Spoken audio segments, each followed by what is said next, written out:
咁就係啦，我今日係工程介紹嘅司儀啦，周詠詩試師，係啦，咁就介紹翻今日嘅嘉賓先。咁就今日大會主持啦，宏輝醫業專項法團主席鄧國權先生，副主席陳德成先生，事務顧問陳球強先生，跟住就係紅藝建築師有限公司啦，顧問公司有黃頭賢先生，跟住就係宏宇建築工程有限公司啦，總公司董事侯先生，跟住就係我哋個主管係譚先生，咁就係啦，咁就而家個時間咧就交翻俾主席啦，咁就主持翻開始啦，主席。好啊，大家龍城國嘅居民大家好啊，咁因為咧我哋上幾場咧喺嗰個社區會堂咧就人太逼啦，咁我哋而家就今日每一座嚟同大家分享，就係關於你哋嗰座管理又同埋嘅顧問公司睇下啲佢哋嘅流程，同埋嗰個林業咧要承建商咧就會講解成個流程嘅過程㗎啦，咁一陣間佢就安排呢啲説話俾你哋，多謝你哋。好，係，多謝主席。咁而家就係請翻工程承建商嘅宏業咧，就係同居民介紹翻個施工嘅流程啦，同埋喺工程期間要注意嘅事項嘅。咁唔該。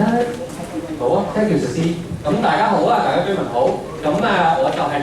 宏業建築嘅譚生啦。咁呢位就係我哋老闆侯生啦。係啦，咁大家多多指教啦，都好高興見到咁多位居民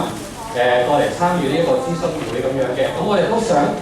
透過呢一個諮詢會咧，解釋翻我哋嚟緊咧個外牆嗰個維修咧，究竟會做啲乜？因為我哋之前咧透過問卷嗰個諮詢日啊，咁樣咧都有好多居民反映翻，咦，好似開咗波都唔係太過清楚裏面啲項目啊，或者會點樣做喎？咁我哋就想趁而家呢個機會咧，嚟解釋翻我哋嚟緊嗰啲工序啊，會發生啲咩事啊？有邊一方面可能會打攪到你哋住宿緊嘅屋企人啊咁樣嘅？咁大家都收到一個紙仔，就係我哋好簡化咁樣解釋外牆維修有邊啲工序。咁我而家都會講一講嘅。嗱，咁咧我哋工程咧其實尋日咧已經正式開始咗啦。咁尋日我哋都拜咗神啦。咁我哋嚟緊個工程咧，其實會分開3期。嗱，第一期咧就會係雲窗、雲石同埋雲字座 FGH 座咧一齊起行嘅。今日大家都見到 F 座嗰度咧已經落緊啲救生繩㗎啦，同埋起咗個底棚㗎啦，落一個部分。咁嚟緊咧都會陸陸續續咁樣搭棚上去㗎啦。咁之前咧我哋都有貼過一個通告咧，就係通知聲大家，咦？唔知道邊啲係我哋嘅工人喎？咦，會唔會有其他外嘅人出咗嚟或者擒咗個棚咁樣㗎？咁其實咧，大家就可以留意住我哋啲通告，同埋留意下而家我哋呢一幅相嘅每個工人咧，都會着上一個鮮黃色嘅工衣嘅。咁我哋啲職員咧，即係譬如我啦，或者就我哋有幾位職員都喺度派張紙仔俾你哋啊。嚟緊我哋都會有一個工作員工證啦。同埋會有一個鮮黃色嘅工衣咁樣嘅，係啦。咁我而嚟緊就逐步咁樣解釋俾你聽外牆嗰個工序啦。嗱，大家都可能留意到，我哋可能已經有同事聯絡緊你，約你哋做家訪嘅。咁我哋之前咧都喺咁多座嘅大堂咧都貼咗呢一個通告。大家如果會唔會係唔知咩嘅電話，會唔會唔係我呢個同事咧？大家可以 save 低呢幾位嘅同事嘅電話，到時咧佢就會打俾你做家訪啦。咁亦都有好多人問喎，點解要做家訪？咁我哋其實咧有幾樣嘢嘅。嗱，合約上嘅其中一個項目咧，我哋其實要入屋睇下你哋廁所裏邊得籠裏邊嗰啲喉而家嘅情況。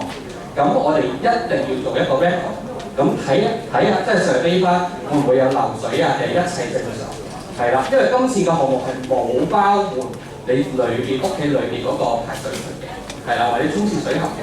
係啦。咁我哋一定要入屋咁樣影相，呢個係第一。咁假設如果譬如你封咗啊，或者嗰個門已經好難開到啦，呢個我哋亦都會聽翻個 record， 都同下唔使話即係唔想開佢咁樣。咁呢個我哋之後會即係交翻個 report 俾法團管理公司同埋顧問㗎啦。咁第二樣嘢咧，我哋就係收到好多業戶反映佢哋漏水或者有石屎剝落嘅情況，我哋都想入屋 record 翻大家嘅單位裏邊嘅情況係點樣嘅。咁我哋亦都會，譬如之後啦，我哋做完晒個外牆啦，咁我哋鋪晒個防水層啦，跟住鋪埋飾面之後咧，我哋試水嗰陣時咧，我哋都想做翻個 follow up，睇下會唔會再有呢啲情況喺度嘅，係啦。咁跟住第三，我哋就係想透過家訪咁樣都講解翻我哋嚟緊冷氣機嘅安排，我轉頭都會再講一講嘅。係啦，咁我哋嚟做家訪啦，就每一位成員咧都會帶呢一個員工證㗎啦。咁係咁樣嘅，或者我而家帶住呢一個，咁成日我哋都會着住呢個熒光黃色嘅工衣㗎啦。係啦，咁亦都有業務份喎。如果譬如佢哋想做啲私人嘅裝修嘅工程，譬如可能換下窗啊，或者換下冷氣，換啲分體式嘅冷氣咧，想借用個棚咧，得唔得啊？咁其實係得嘅，因為個棚咧講真係大家夾起上嚟嘅，咁大家都可以借用。咁有少少嘢要注意啦。第一，最重要嘅就係裝修公司咧應該要買翻一個保險，同我哋大廈嘅保額咧係 match 翻嘅。咁第二就係我哋夾時間。咁到時譬如你想借棚嘅話，就一個咁樣嘅表，我哋到時會 release 俾管理處，可能放定啲表啊喺座台又好，或者管理處又好，我哋到時會夾啦。咁但係如果譬如你哋而家已經想申請，可以隨時揾我哋，我哋可以同你一齊夾下咁樣嘅。咁我哋嘅保險咧，我哋亦都係買咗啦，嚟緊我哋都會貼落去各座嘅大堂㗎啦。咁記住第三隻保5000萬，勞工保2億。咁呢兩個銀碼咧，到時如果借棚咧要咩翻？咁嚟緊我哋會做啲咩工程咧 ？After 我哋搭棚，我哋就會做保護啦。咁咧，我哋保護咧，其實每隻窗、每塊玻璃同埋窗框，我哋都會做保護嘅。咁我哋都做咗一個 sample 出嚟，遲啲我哋放埋喺雲道嗰邊嗰個樣板區俾大家睇啦。大家就攞咗過嚟啦。嗱，你哋塊玻璃，咧，會用呢一隻物料咧嚟封㗎啦。唔透光㗎啦，但係我哋因為係大廈剝皮嘅工程咧，係需要咁做嘅，保護你哋個玻璃嘅。咁大家要睇一忍受，但係你放心，我哋唔會貼實個窗框，我哋會俾你開到少少嘅，係啦。咁跟住你哋嘅窗框嗰度咧，我哋亦都會用膠紙封，係啦，但係唔會貼實。假設如果我哋貼完之後，咦你發覺某一隻窗咧開唔到喎，咁咧你要通知我哋到時咧就會揾師傅上嚟跟，令到你可以開翻嗰隻窗㗎啦。咁跟住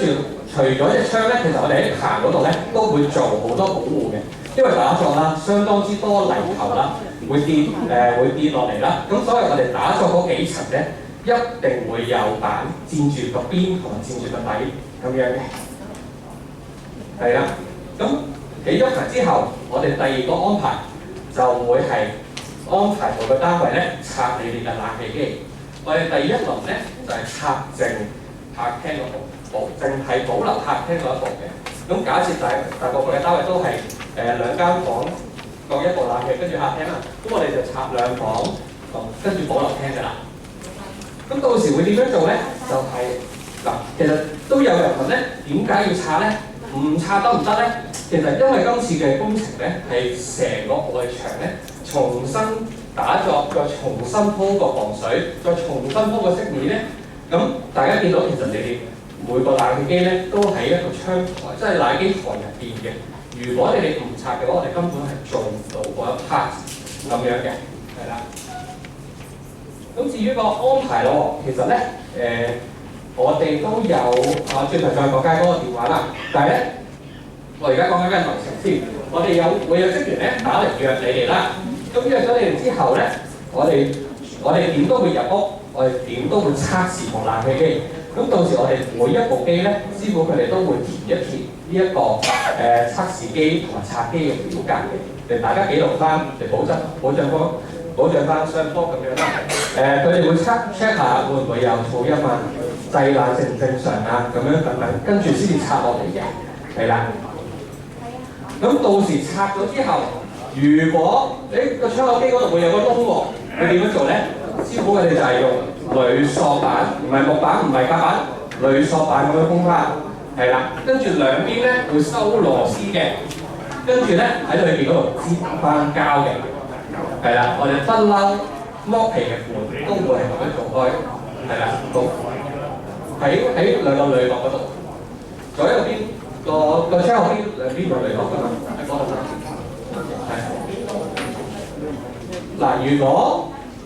第一 round 嘅冷氣機咧，我哋拆咗落嚟之後咧，你預大半年，大約9個月啦，我哋裝曬。跟住我哋到時就會交換㗎啦，我哋裝翻房拆廳啦，廳嗰度都要拆一拆嘅，但係嗰段嘅時間咧會短好多，因為我哋嗰陣時成日係都唔使拆廳機嗰一個奶機台位㗎啦。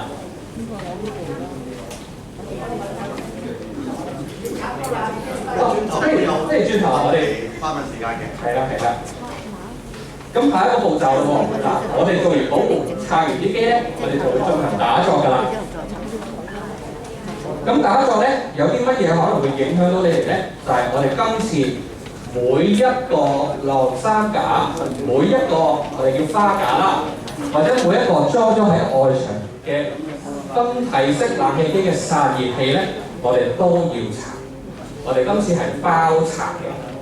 係啦，我哋會幫你拆埋啦。咁到時你嗰陣時有好多業務都填咗個問卷，有啲可能想保留翻喎，有啲想。唔係好清楚你個口罩。sorry，咁我停咗啦。嗱，咁嗰陣時有好多業務咧，佢哋都想或者保留翻，或者棄置呢一啲晾衫架嘅，有啲咩分別咧？就係、如果譬如你哋想保留。我哋拆咗落嚟之後咧，我哋就會放翻落嚟屋企。如果你想棄置，我哋包打，就係咁解啦。但係到時可唔可以翻？就呢個稍後會再決定。咁我哋打咗之後啦，嗱呢個就會見到成個大廈外牆打鑿咗嘅狀況。咁大家可能又會擔心會唔會入水㗎？我哋作咗而家嗰啲紙皮石會唔會再入水咧？其實我哋到時咧，每一個窗邊啊，我哋都會搽翻臨時防水，同埋每一個棚架，我哋喺個頂咧都會有雨棚，同埋亦都有網啦，嚟遮咗大部分嘅雨㗎啦。跟住下一個步驟咧，打完鑿之後，我哋當然就會收葺石屎啦，即係大家可能而家見到冷氣台位下邊可能已經幫我做咗幾鋪鋼筋啊嗰啲咧，全部位置我哋會補一補佢嘅。跟住之後啦，我哋就會再鋪翻呢啲防水批檔啦。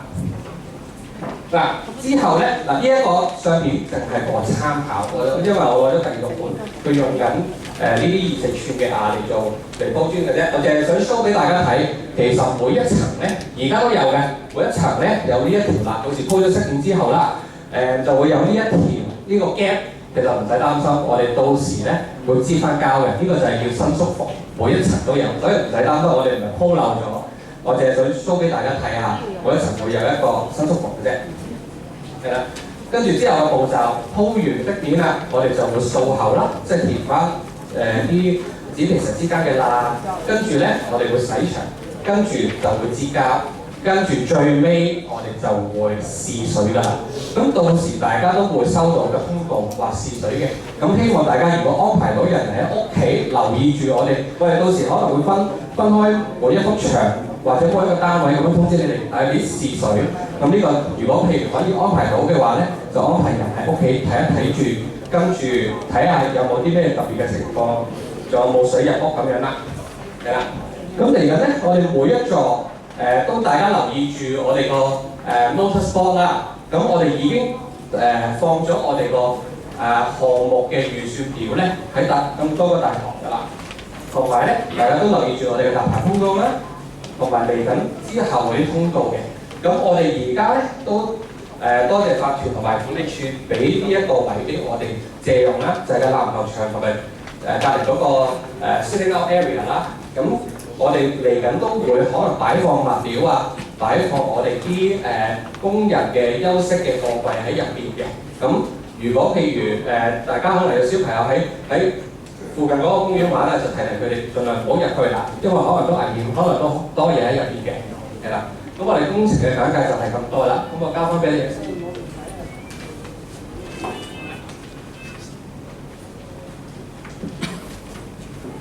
唔該晒譚生。咁跟住落嚟咧，就輪到我哋個紅藝建築師阿黃生啦，就翻工程合約嘅問題啦，做翻一啲解説同埋澄清嘅。咁唔該黃生。好，唔該思怡啊，咁多位大家晚上好啊，係啦。好嗱，就有落嚟呢個時段咧，就關於最近一段時間，大家對工程都有好多唔同嘅疑問啦，又或者對個合約嘅細節唔咁了解啦。咁管理委員會咧就希望我哋通過今日呢個環節咧，就一啲大家關心嘅議題咧，就做一啲解説嘅，好嘛？嗱，咁我嚟緊嘅時間咧，我會通過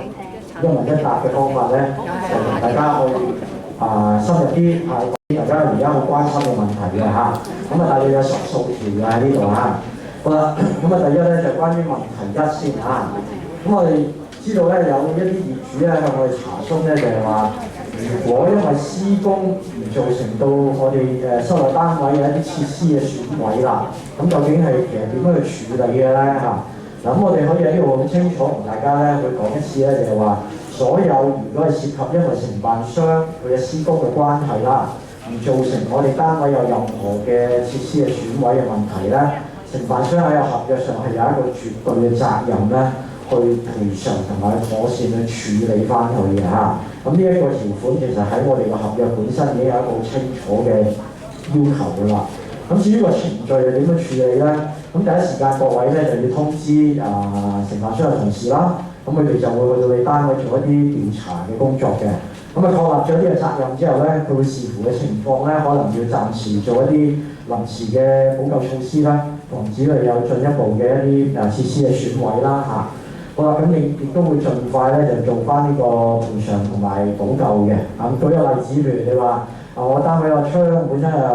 裂咗喎，咁樣係咪啊？咁其實呢啲咧都可以好短時間去配翻個玻璃咧，就可以幫大家復原翻嚇。咁如果你係有涉及其他嘅設施損毀嘅問題咧，咁呢個就視乎翻嗰個類型咧，就會有一啲唔同嘅安排啦。咁稍後承辦商咧可能會再提供一啲比較具體嘅處理方法啦嚇。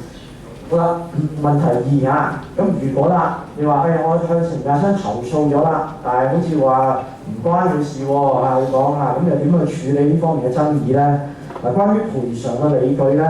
當然一定要先涉及嘅嗰件事本身個事實啦，同埋個合理性啦，係咪啊？咁一般嘅情況嚟講咧，就係話，如果承辦商去視察過後認為咧就唔屬於佢嘅責任，唔屬於佢應該要去負責嘅，咁大家可以點做咧？你可以通知我哋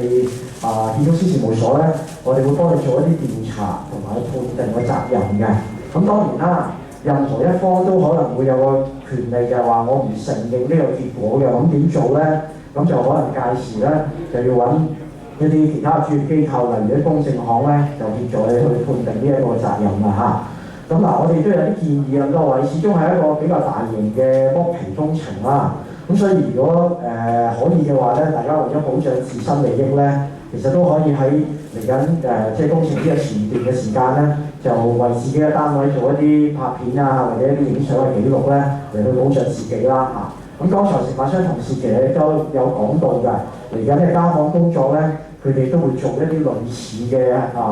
工作咧，去保障雙方嘅利益嘅，因為大家都唔想有爭拗嚇，唔想話施工期間又話你又話整到我啲嘢係咪啊？或者涉及一啲其他賠償啊？好啦，咁如果因為唔同嘅個案有唔同嘅處理辦法啦，咁所以咧我哋建議就係話，如果個別單位真係遇到好大嘅困難嘅呢方面，你都可以聯絡我哋咧，我哋會作出一啲協助嘅嚇。好，問題3。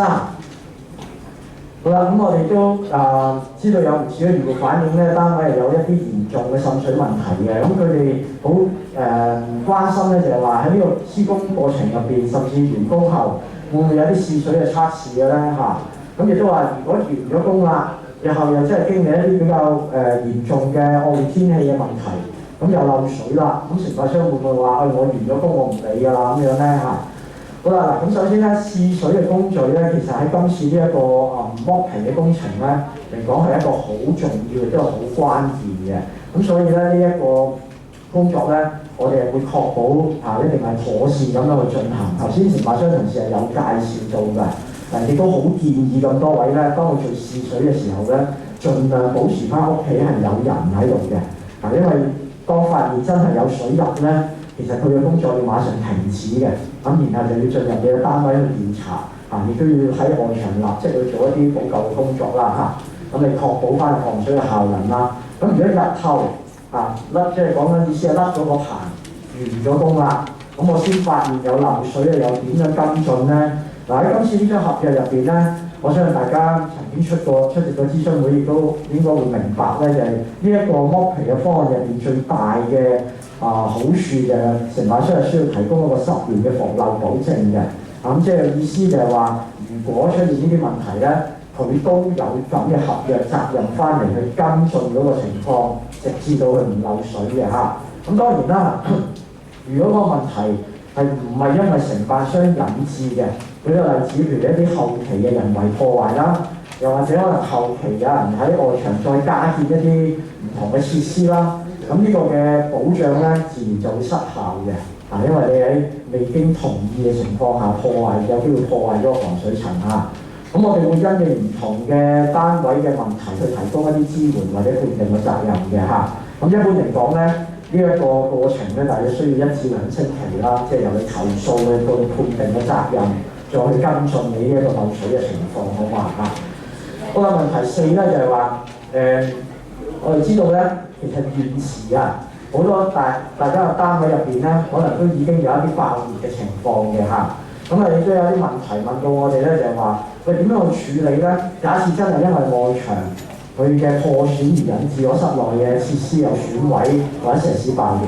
呢一個問題咧，其實我哋過往開過嘅超過10次嘅諮詢會咧，我哋都有重複去講過咧，就係話真係有咁嘅情況。第一個程序咧，其實就需要去管理處去登記去投訴記錄有一個咁嘅個案。咁其後咧，管理處或者法庭嘅代表咧，佢就需要去到你嘅單位做一啲檢查或者一啲拍照嘅記錄，你去審視呢個個案嘅理據係咪真係好充分或者足夠嘅證明咧係外牆公家引致嘅。咁如果呢個理據充分嘅話咧，法團作為外牆業權嘅擁有人啦，佢根據我哋嘅大廈公契以至建築物管理條例嘅要求咧，佢都係有一個不可推卸嘅責任去處理同埋去復原呢方面嘅一啲問題嘅。咁當然啦，如果嗰個證據係唔充分嘅，或者根本冇一啲合理嘅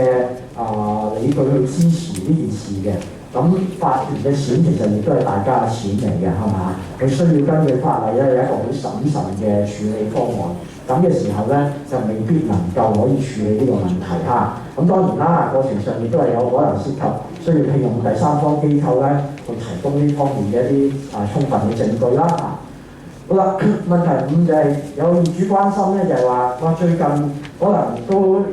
周不時聽到一啲建築糾紛喎，有啲工人可能因為勞資糾紛嘅問題，又話唔做啦、抗議啦，咁係嘛？好啦，咁呢啲嘅情況咧，我哋嘅合約咧就視為一啲叫做承辦商嘅內部嘅管理問題嚟嘅，係唔可以因為咁咧而去申請一個延期嘅 ，OK 嚇。咁如果真係有咁嘅情況咧，我哋會視為一個叫冇合理原因延遲嘅工程，去呢個情況去處理嘅嚇。好啦，問題6咧就係關乎就係有業主擔心佢話喂，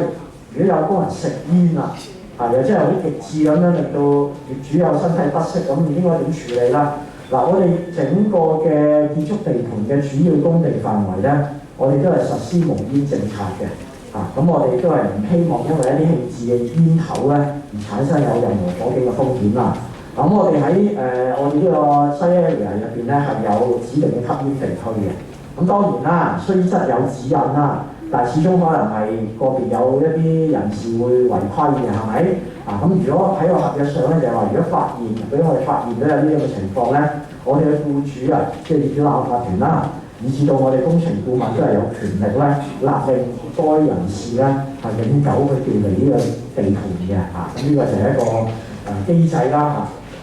好啦，問題7咧就係關乎到，亦都最近有一啲個別人士咧，佢好細心嘅，佢又翻查本合約咧，就發現喺嗰個叫做工程報價嗰部分咧，啲項目全部就係寫一項一項嘅啫。咁佢嘅意思咧就係話，點解冇數量啊，冇單價啊咁樣係嘛？點樣去知道佢究竟做咗幾多咧？喺呢個問題上面咧，其實大家都要理解嗰份合約本身嘅模式究竟係點樣嘅先嚇。我哋今次呢份工程合約咧，其實我哋就係一個叫封頂形式，即係總價承包合約咁意思即係話，不論現場有多少咧，其實佢都有責任去完成嘅。舉咗一個簡單例子，我曾經喺諮詢會都有同大家講過嘅。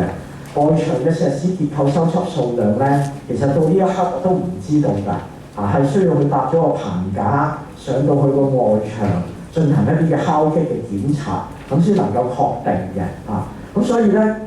如果係要確定咗先去找數咧，即係先去支付呢個款項俾承辦商咧，大家就會諗到咧，就可能嗰個數量會無限大嘅因為石屎結構嘅修葺數量可能會越作越多咁變咗咧，喺呢個咁嘅環境下咧，就對業主嘅利益咧，可能會有一個好大嘅受損咁香港做樓宇復修咧，其實普遍都係採用一個而家用緊嘅呢種合約模式嘅個目的好自然，大家都清楚啦，就係話保障我哋嘅業主唔會因為施工嘅實際數量出現變更咧，而令到我哋產生一啲財務方面嘅風險嘅好啦。咁而家呢一刻咧，其實大家都知合約就已經係簽訂咗㗎啦。咁即係話喺合約入邊嘅曾經去填報嘅數量咧，其實對合約雙方咧都冇任何嘅促力嘅。即使譬如我哋跟翻佢之前寫，例如可能5000個平方米咁啦，但係最終可能出嚟8000個承辦商都要處理嘅。咁所以喺呢個咁嘅情況下面咧，就冇必要再要顯示呢方面嘅數量落去個合約入邊嘅咁當然我哋知道咧，有啲業主佢真係好想知道呢方面嘅資料啦。我哋曾經都同大家講過，所有嘅回標嘅數量啦、面積單價咧，全部都係公開資料嚟嘅。大家係可以上到去市建局為我哋雲福苑開咗一個專用平台嘅，上面係有晒現有我哋合約承辦商雲頁啦。以至到曾經投標過嘅全數承辦商嘅所有數量面積單價嘅咁如果有呢方面嘅需要嘅業主咧，我哋建議各位咧可以上翻個網站去即係查核啦好啦，問題8啦。講咗咁多咧，咁可能又有業主又問我哋，咁喂講咁多，咁點解當初又要提供呢啲數量既然冇意思嘅係咪？其實咧，當初喺個投標階段要去提供俾我哋咧，個意思就係我哋要去評核，去報翻嚟嘅數字或者個報價係唔係合理嘅 ？OK 咁又係舉個例子啦，譬如搭棚，而家大家知搭緊棚其實我哋要點評定一個價錢合理唔合理咧？就係首先承辦商投標者要話俾我哋聽啦，究竟個面積有幾多先？搭棚嘅面積，每一個平方米單價有幾多錢咧？我哋有呢兩個數據咧，我哋先掌握到佢報出嚟嘅價錢係咪合理嘅咁所以當時候咧，要求喺投標階段提供嘅數字咧，正就係為咗一啲咁樣嘅原因，去避免咗咧有一啲例如好大嘅價錢嘅偏差啦，又或者你哋擔心嘅會唔會出現一啲圍標或者一啲天價維修嘅情況咁其實咧喺呢一啲嘅分析上面咧係可以睇到嘅咁業主又問咧就話，喂，咁我點樣知道今次呢張合約，即係雲業而家呢個合約究竟係唔係合理咧？其實大家都明白啦，我哋今次係參與市建局招標妥計劃嘅，當中亦都有一個好嚴謹嘅程序去審核呢方面嘅一啲數據我哋喺招標前咧，我哋內部係做咗一啲自己嘅估算嘅，咁呢啲估算咧就係提供晒我剛才講嘅一啲數量面積單價啦，以便咧我哋嘅法團咧係能夠清楚客觀咁去分析咧，每一間嘅投標者究竟佢嘅數據同現場嘅情況會唔會有好大嘅出入？同時間咧，呢啲嘅資料咧，亦都係交俾市建局獨立顧問咧去做一個覆檢嘅。咁所以咧，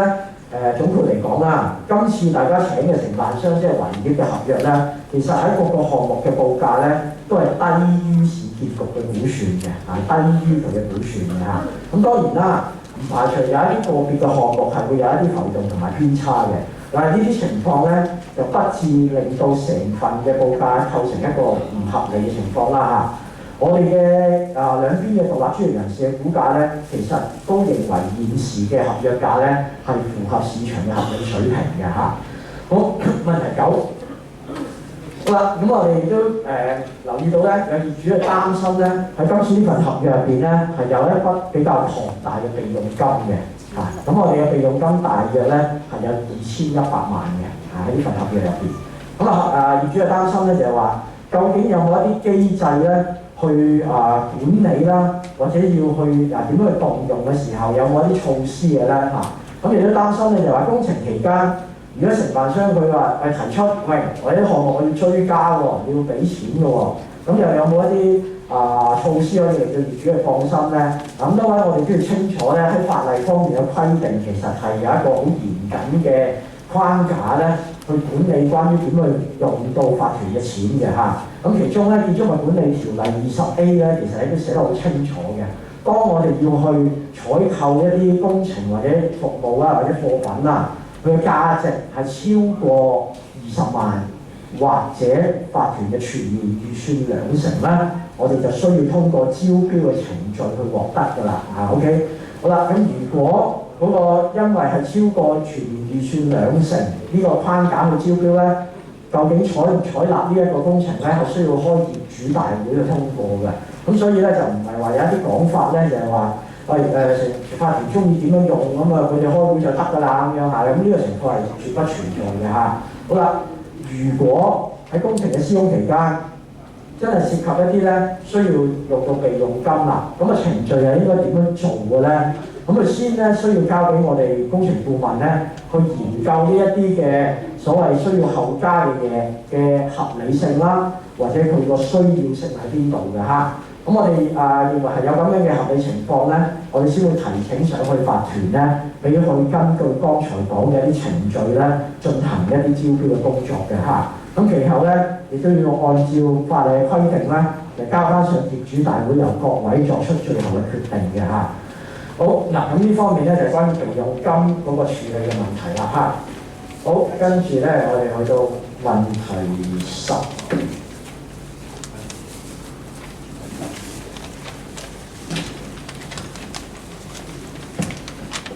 好嗱，喺呢度咧我講埋關於備用金方面咧有機會用到嘅項目先啦。呢度其實我喺大會前咧，或者大會當日咧，亦都有介紹過㗎。不過可能大家咧又未必又記得嚇。咁我呢度講多次啦。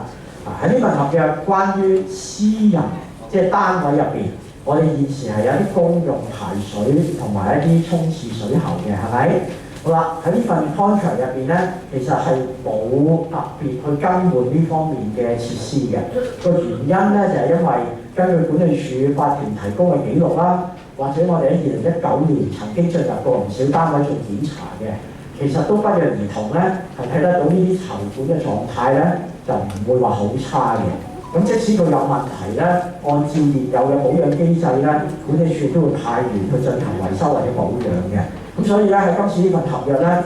承辦商嘅工作喺呢方面就係入單位去做檢查。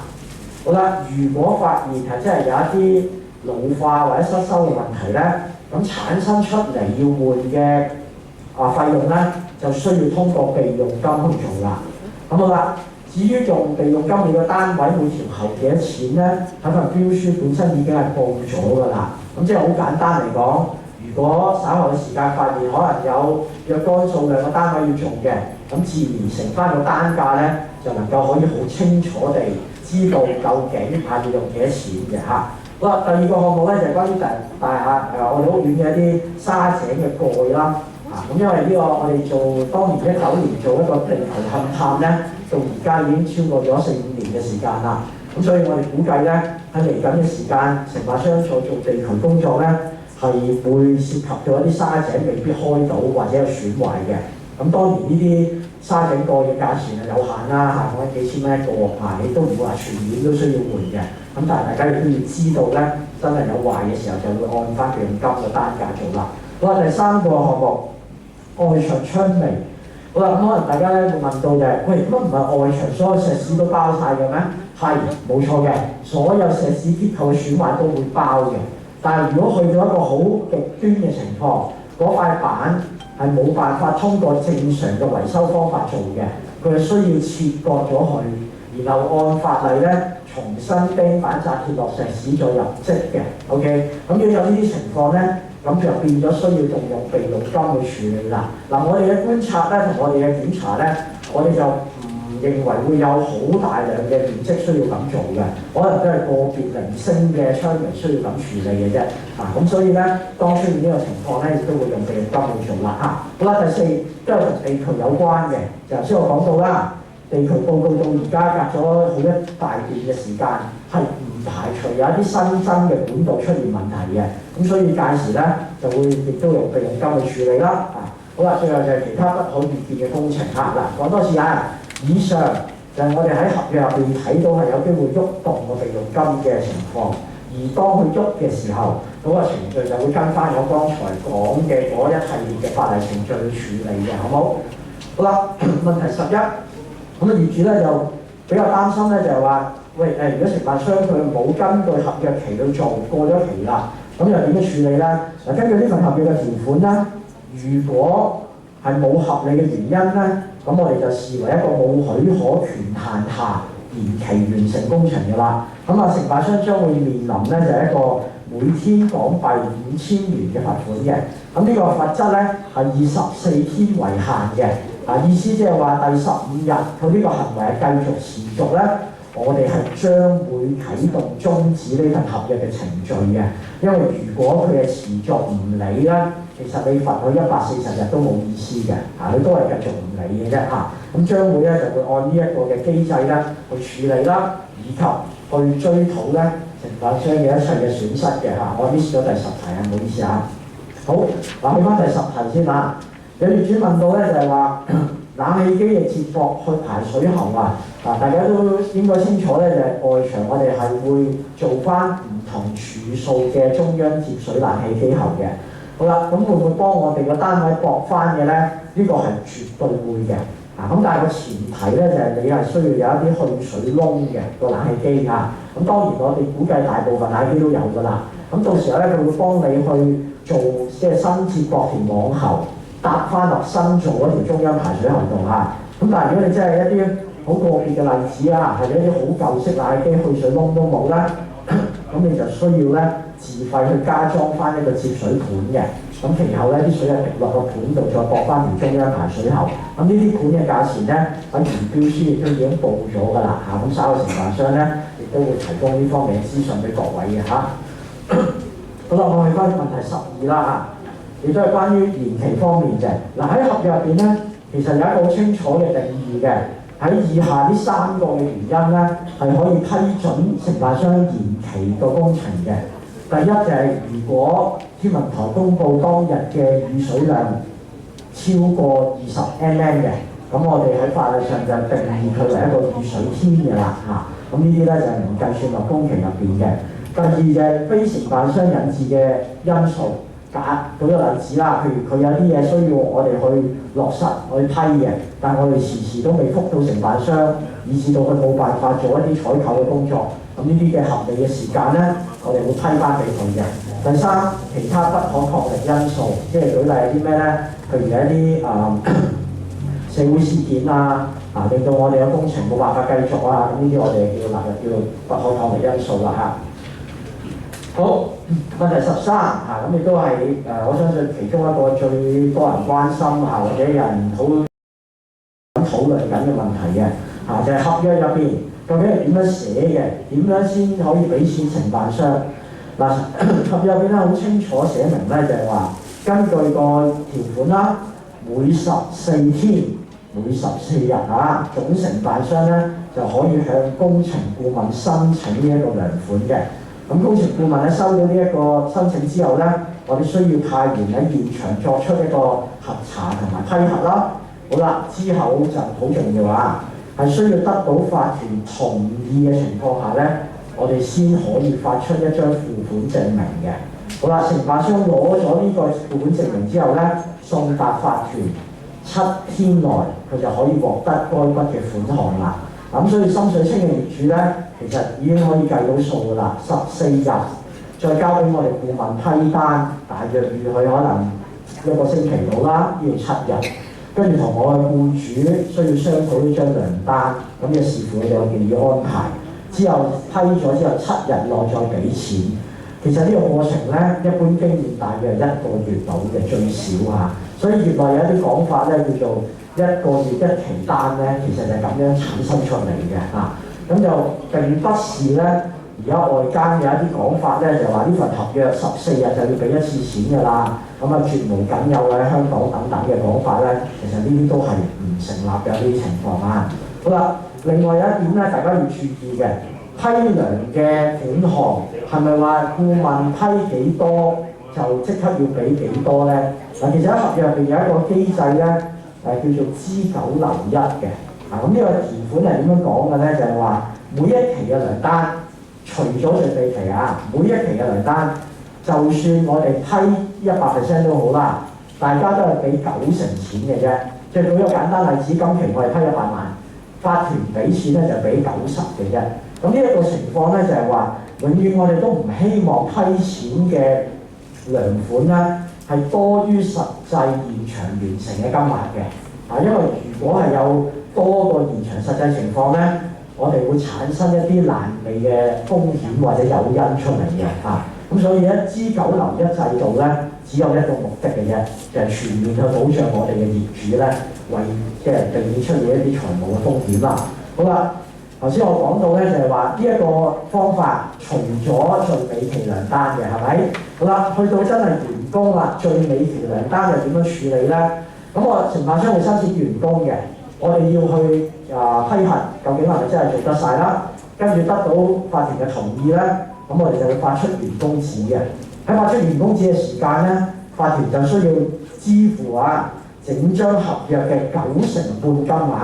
俾承辦商嘅。咁餘下落嚟嘅5% 咧，係會進入一個叫1年嘅保固期啊。咁呢個保固期嘅作用咧，其實係啲咩咧？因為一般嚟講咧，1年咧就係經歷4個季度嘅4個季節啦嚇。咁所以咧喺4個季節入邊咧，原則上啲問題咧，如果真係有一啲 defect 啦，即係啲缺損嘅問題咧，係可以發咗出嚟，係可以睇得到嘅。咁承辦商咧就需要根據合約責任咧，喺保固期內咧就去處理咗佢啦。咁如果佢係拒絕處理咧，咁我哋係有一啲款項扣留咗喺度嘅，咁我哋就會另聘承辦商咧去跟進翻呢個問題嚇。好啦，至於保固金嘅安排又點樣嘅咧？合約保固期啊。嗱，呢個合約嘅保固期咧就分為2段嘅，1年分2段啊，上半年同埋下半年。咁所以上半年完成咧，咁承辦商咧就要向我哋去申請啦。咁我哋確認咗係冇特別嘅問題，或者如果有問題佢已經處理好咧，佢就可以有權利獲發呢5% 嘅一半嘅保固金，即係2.5% 啊。好啦，去到下半年即係保固期屆滿啦。咁承辦商咧係需要做一個全面嘅問卷嘅調查啦，將所有全縣居民關於今次工程嘅一啲問題或者缺陷解決咗之後咧，咁得到法團嘅同意咧，我哋就會發出一個保固期屆滿嘅完成證明書。咁最後承辦商咧就可以獲得餘下落嚟嘅2.5% 嘅保固金啦嚇。咁屆時咧，承辦商嘅合約責任咧就將會正式完結啦嚇。咁當然啦，個別嘅項目，舉例頭先我所講嘅10年防漏保證，咁呢啲係繼續會生效嘅。只不過喺個合約嘅主體責任咧，佢就會係根據呢個機制完成啦。嗱，如果有需要再了解嘅業主咧，可以翻去睇翻個合約工程合約嘅 COT 04、015同埋0217呢3頁咧，都係有描述到呢方面嘅一啲安排嘅嚇。好啦，最後兩樣嘢啫，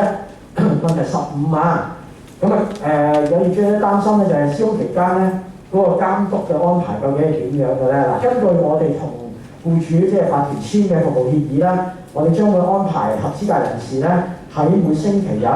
不少於2至4次嘅固定式巡查嘅，咁亦都要大約有14至21日咧係要召開工程會議嘅，去檢討整個工程嘅進度啦，以至到有啲乜嘢問題要去商討啊。嗱，咁雖然係咁咧，其實我哋都多次重複去提過呢件事㗎啦，就係話今次各位係揀咗一個最全面嘅復修工程，咁所以咧牽涉嘅技術啦，以至到嗰個工程期係較長嘅，咁所以咧我哋提議過咧係必須要委聘，即係請一個叫駐地盤監督朝9晚6，佢都係喺現場咧會進行一啲工地管理嘅工作嘅。呢方面嘅招聘咧，法團現時咧係跟進中嘅嚇。好啦，最後問題16。咁我哋知道有個別咧有一啲講法咧，就話今次呢個工程咧就話籌備得好倉促，咁又冇做足諮詢嘅，好多人都唔知。咁費用咧就近乎去到天價啦。咁業主咧就冇辦法知道晒嗰個內容同埋細節啦。我哋有一個責任咧喺呢度咧就做少少嘅澄清啦嚇。今次呢個張合約咧，其實關乎就係我哋個強制驗樓命令嘅。張命令其實已經由2016年俾各位咧已經係8年嘅時間嘅啦嚇。咁我哋顧問咧係19年獲得大家嘅委聘嘅，直至到去到今年嘅1月28號咧，其實我哋幫咗大家咧已經接近5年嘅時間。呢5年咧，其實我哋處理咗嘅工作程序超過40個開嘅諮詢會咧超過8次超過10場嘅。咁所以咧，其實如果大家之前係有時間落過嚟咧，我相信都唔會話有一啲咁樣嘅睇法嘅。咁當然啦，即使真係我哋知道有啲業主真係好忙冇時間嚟過，完全冇辦法知嘅。其實法團喺呢個過程上咧，係通過幾個渠道咧，都係盡你嘅能力去發布，包括咩咧？大家知咩叫雲科通訊啦，係咪嚇？另外980電視頻道啦，我哋喺過程入邊派咗2次嘅問卷俾各位啦，亦都喺工程開大會前咧製作咗我手揸嘅呢個小冊子嘅。其實呢個小冊子咧，亦都將整個工程由頭到尾嘅資訊咧喺入邊係披露晒出嚟嘅。咁所以咧，我相信咧有參與過嘅業主咧，應該都唔會有呢方面嘅睇法啦。最後市建局其實喺今次嘅工程咧係有一個非常重要嘅角色嘅。上一次嘅諮詢會啦，即係上一場咧，法團都提醒咗，其實係一個好重要嘅資訊。今次市建局支援我哋每戶大約4至5萬，其實係一筆非常龐大嘅公帑嚟嘅。咁所以我哋都要大家要深思下嘅，咁樣去發放一筆咁大嘅公帑，如果個程序係唔合法或者有一啲問題咧，其實我哋今日冇可能會攞到呢一啲咁嘅資助。咁所以咧，大家從唔同嘅方面咧，其實都需要去深入啲去分析一件事啊。我哋想最後補充一句啦。喺1月28號舉行大會之前咧，其實我哋特意收到法團嘅指示咧，我哋1月18號係開咗一場會咧，係不設任何主題嘅。我哋希望大家喺當日咧，盡量關於維修唔明白嘅地方咧，落嚟問晒佢。28號先去投票咧，去作出一個決定嘅。咁當然啦，反應咧就肯定係冇預期我哋咁理想㗎啦。咁但係咧，渠道係喺度嘅。只不過咧就係大家係咪真係有時間去參與啫嚇？好啦，最後咧，我想講咧就係有人提到今次嘅工程係天價咁我想睇翻一個中立啲嘅立場去講啦。關於今次工程項目嘅方案同埋選擇咧，其實完全都係公開由各位咧根據法例指明嘅會議去做決定嘅。唔同嘅方案自然係有唔同嘅報價同埋效益嘅。喺呢份標書咧，其實有3個唔同嘅外牆方案，報價嘅差異性係幾大嘅。包括最基本嘅紅寶寶啦，以至到今日大家揀嘅剝皮啦。咁當然大家嘅選擇，我哋係尊重嘅嚇。咁而家揀嘅承辦商嘅報價，剛才我提到啦，其實佢係符合估算啦，亦都符合市建局嘅獨立嘅評估嘅。咁所以咧，就我覺得唔好咁武斷咁樣去講咧，就一個天價嘅問題啦嚇。其實數據上，我哋睇唔到有呢方面嘅問題喺度嘅嚇。好啦，咁咧就上述16個嘅一問一答咧，希望啦盡量能夠解答到咧最近呢一段嘅時間，大家對個工程產生嘅一啲可能唔係咁明白或者一啲誤會啦好啦，嗱咁啊，以後嘅時間咧，我知道法團方面係有一啲嘢都想主動做一啲解説嘅，咁我交翻時間俾思妍，唔該。咁就係啦，咁就喺即係法團同大家即係可能澄清啊、講解嘅時候咧，都請大家尊重翻講者啦，即係都安坐聽完講，咁之後落嚟嘅答問環節咧，先至係即係我哋大家守翻規矩，咁問翻問題咁樣嘅。咁唔該，我哋副主席啊陳生可以講解，唔該晒。多謝大家，多謝大家參與，大家好，晚上好。今日好開心見到有咁多，一座樓竟然有咁多人出席，因為以往每一次黃生話齋出席嘅人數真係即係唔係咁理想啦嚇。咁如果一座樓咁多人聽得到咧，正話黃生講得非常之清晰，大家好聽到好多應該要聽到嘅資訊。咁我喺呢度再講多些少啦。咁啊，近日都好多謠言啊，好多成啦，咁啊喺呢度講多些少嘢就係、第一，點解會俾個咁剝皮方案我哋好貴嚇？咁其實呢個剝皮方案係你哋大家因為居民長期受到滲水之苦，而向黃生問個解決嘅辦法，從而先得到呢一個大剝皮方案。咁喺諮詢會嗰度咧，其實兩個方案同時都有介紹俾大家，話俾大家聽佢個優點、缺點喺邊度。喺1月28號嗰個大會嗰度，兩類啊叫做，其實係3個方案，其實兩類，一個就係馮寶寶啦，一個就大剝皮。兩類方案都係有俾大家去揀，而最終係有大比數，大家去揀咗呢一個較為徹底啲嘅所謂大剝皮方案。第二個講法好貴，正話黃生都講咗，其實貴與平係建基於維修嗰個內容，你嘅要求係乜嘢，好重要嘅。咁其實應該就要交翻咧俾一啲專家，好似黃生呢啲咁嘅專家，因為佢哋法例規定，佢哋係唔可以參與呢個工程嘅真正嘅做，即係唔可以做承建商嘅，佢只係可以俾出佢哋嘅專業意見，佢哋嘅估算各方面嘅嘢。仲有，因為我哋參加咗招標妥，所以市建局亦都有佢嘅獨立嘅一個顧問公司，佢亦都俾出佢哋嘅一個估算。咁所以佢哋兩間公司擺出嚟嘅，佢哋兩個顧問擺出嚟嘅估算咧，應該就係最合理嘅價錢。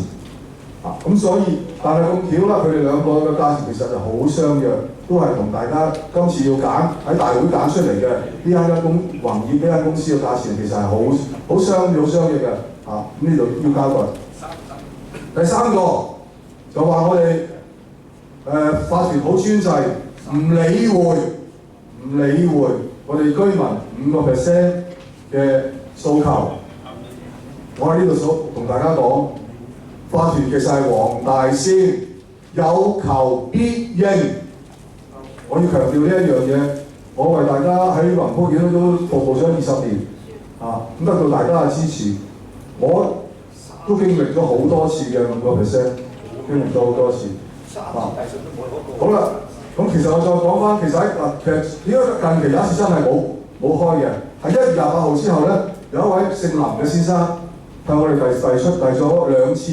嘅5%嘅要求，甚至去到土地審裁處告我哋嘅主席，但係唔知點解突然間喺4月初到啦，我相信我唔記得啲時間啦。佢突然間係自己嚟主動取消晒所有嘅訴求，甚至連法庭嘅嗰個土審亦都取消埋。咁呢個原因我唔清楚，等大家去揾啦。我跟住落嚟咧，我想講都講集資嘅問題啦。其實喺大會之前1月28號之前咧，我哋嘅顧問公司啦、顧問公司同埋管理公司啊，同我哋法團咧都其實係討論過好幾次嘅。就呢個問題咧，其實顧問公司同我哋講咧，係個價，當然啦，當其時咧未知大家嘅選擇啦。咁當然唔同嘅方案有唔同嘅價錢，亦都會影響到我哋嘅集資啦。我哋嘅我哋嘅承建商做得快脆啲嘅員工，抑或拖慢嚟做咧，亦都有影響啦。咁但係顧問公司有一個好重要提示我哋嘅咧，就係做法團咧，我哋最緊要係要確保我哋嘅資金唔好因為冇資金而衍生到一啲工地欠薪啊，甚至最終會由我哋嘅承建商訴諸法律行動，最後可能會令到我哋大家蒙受一個損失。咁呢個係我哋做法團絕對唔想見到嘅嘢啊！呢個亦都係我哋嘅責任嚟嘅。咁因為喺呢個集資嘅過程咧，亦都仲有一樣嘢我哋要考慮嘅，就係有啲應該係因為我哋選個老人村咧41年，大家都清楚㗎啦。有一啲人可能真係有心無力，咁所以我哋都對呢方面咧，我哋亦都有一個所謂機制咧，就係希望睇下點樣盡量去幫呢啲人。咁如果係有呢啲咁嘅問題嘅話咧，我哋好希望佢哋能夠去我哋管理處做登記，咁睇下我哋法團點樣去幫大家啊，有傾有講。咁最後我想講一講咧，喺1月28號嗰度咧，喺嗰個大家揀選咗嗰個方案之後咧，我哋就開始咧就係去做翻嗰個開戶口啦。當然啦，你要開戶口去傳翻啲錢落嗰個我哋個宏福苑業主立案法團呢一個專有嘅為大家今次呢一個大維修呢個方案裏面做嘅一個戶口。咁呢個戶口咧係由9個我哋自己嘅委員9個委員去開嘅。咁銀行亦都要經過查冊，所以係需時間係好長㗎，啊，需要成個幾兩個月嘅時間去開到呢個戶口。咁跟住做咗呢個戶口之後啦，我哋就即時指示我哋嘅法律顧問啦，咁去做呢一個付款嘅安排嗰啲咁嘅通知書啦，啊，咁最終咧喺6月初咧就向大家發出呢一個付款通知書，咁大家都應該清楚㗎啦。咁喺呢個集資嘅問題咧，我唔想再講咁多啦，因為我始終都唔係專家，我只係講翻我哋自己法團嘅一啲經驗同埋我哋嘅過程嘅啫。咁我哋交翻俾黃生再講一講好嘛？再補充下喺集資嘅問題上。好，唔該晒。唔該啊，陳主席啊。各位，關於最近大家對個集資嗰個安排有唔少嘅意見啦，我知道嘅嚇。咁所以咧，我哋今日都通過而家嚟緊俾大家睇嘅呢個資料咧，咁大家可以合理啲去睇下，究竟其實嚟緊我哋要俾幾多錢承辦商咧？咁究竟我哋有冇咁嘅能力可以優化或者改善下現有呢個集資嘅條件咧？咁我交俾我工程經理楊生咧，同大家講解一下預算未來嘅20多個月嗰個集資嘅所謂嗰個俾錢嘅情況係點樣嘅？唔該。好，咁好多謝各位街坊先。嗱，首先都同大家都講翻聲咧，喺個熒光幕大家都睇得到啦。第一期嘅集資全數你哋1900幾戶，如果集齊晒，大概收到嘅銀碼就係6731萬9千。記住呢個係成個宏福苑全部所有街坊1900幾戶，第一期如果係交齊晒，就有呢筆款項。承辦商而家已經開始緊嗰工程，呢筆錢可以找到係幾多期嘅銀碼咧？頭4期，即係我哋叫做承辦商7月嚟緊做工作，即係話佢8月可以上第一期，咁我哋大概9月找數啦。咁如此類推，頭4期，如果成個宏福苑嘅街坊準時夾咗第一期，可以找到4期啦。大家要諗一諗。成個宏福苑會唔會1900幾戶全部交晒第一期咧？我相信唔會。頭先副主席都講過，可能有部分街坊有困難，可能第一期嘅集資，我哋顧問估計都可能有70%到嘅就有機會。如果集資得70%到嘅，即係頂榜可能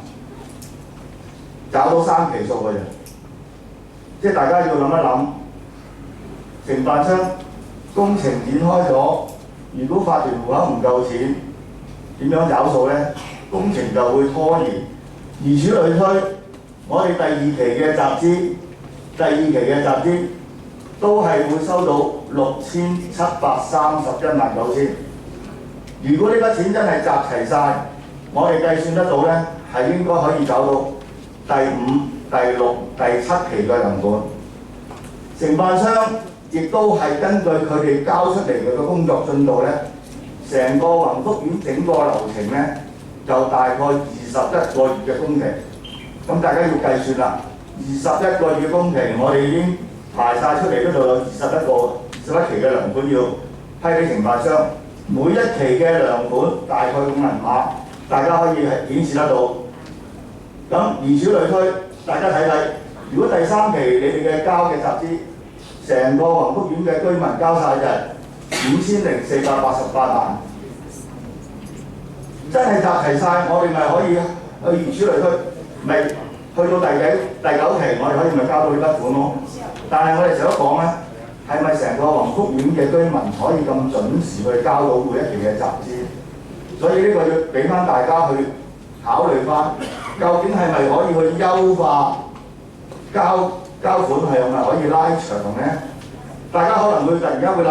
咁我哋係咪可以將工期拉長啊？工期如果拉長，牽涉嘅銀碼可能就係越大嘅，影響個時間性越大。我哋21個月可唔可以拖到36個月啦？承辦商可以㗎，收你哋嘅行政費啫嘛。羊毛出在羊身上，大家要諗啊，所以有啲嘢。所以我哋咧已經係將而家成個工作嘅流程，大概每一期糧要俾嘅款項，已經按照佢嘅進度計晒出嚟俾大家睇。所以大家業戶你都諗諗，嗰個時間嘅集資係咪可以真係俾大家度優化咧？咁呢個就交翻俾大家去考慮啦。好，嗱，我補充兩樣各位啊。集資嘅方法咧，其實可以有好多種嘅。只不過喺呢個問題上面咧，其實就我哋要知道，首先最頂層框架住呢一個集資問題係啲咩咧？就係建築物管理條例。因為根據法例第18條咧，其實我哋嘅法團係有一個責任咧，去維持我哋法團一個良好嘅財務情況嘅。咁所以咧，大家心思都係諗咧，就係合約簽咗，自然我哋就係有合約責任要俾錢嘅。咁至於俾錢嘅安排就係根據我哋而家初步去做出嚟嘅呢一個表嘅方式啦。雖然呢個表係有機會按住個進度有唔同嘅修改嘅，但係一件事咧係有一個好關鍵嘅點嘅。呢個關鍵點咧就係話，究竟我哋宏福苑業主有幾多戶佢係需要申請市建局嘅資助啦，或者有幾多戶佢要申請屋宇署嘅貸款咧？暫時嚟講未到7月尾咧，其實都唔知嘅。所以點解我哋喺7月5號嗰日嘅大會，大家好多唔同嘅意見係咪？我都冇辦法講得好詳細當日。當時我係咁樣同大家解釋嘅，我哋唔會話一刀切，一定話可唔可以有冇得優化或者點樣嘅。但係最起碼都要睇到係咪嚟緊嘅第1期或者第2期嘅集資情況係咪真係可以到位，令到我哋有條件可以支付未來嘅幾期單，都不至於話會令到唔夠錢俾咧。如果呢個條件係充分嘅，有咁嘅基礎嘅，咁好自然成章咧，續後嘅集資期係有條件嘅優化，係即係嗰個情況係咁樣嘅。就即係知道各位有好多天馬行空嘅諗法啦，跟住個工程期24個月或者21個月去夾啦。咁其實個問題就係喺呢一個位咯。究竟有幾多人係咪真係可以按時集資咧？呢個係冇數據可以估計到啊，明唔明啊？咁所以咧，我諗暫時法團喺啲預示嘅立場上面咧，都會按照而家呢一個咁樣嘅方向咧，去睇咗可能1期或者2期之後，咁唔排除可能亦都有機會再作一啲其他嘅優化安排，好嘛？嗱，咁集資嘅問題上，如果呢間法團有需要補充，咁咪再處理啦，好唔好？係啦，咁我諗我哋呢方面就差唔多啦，交翻俾司員咗。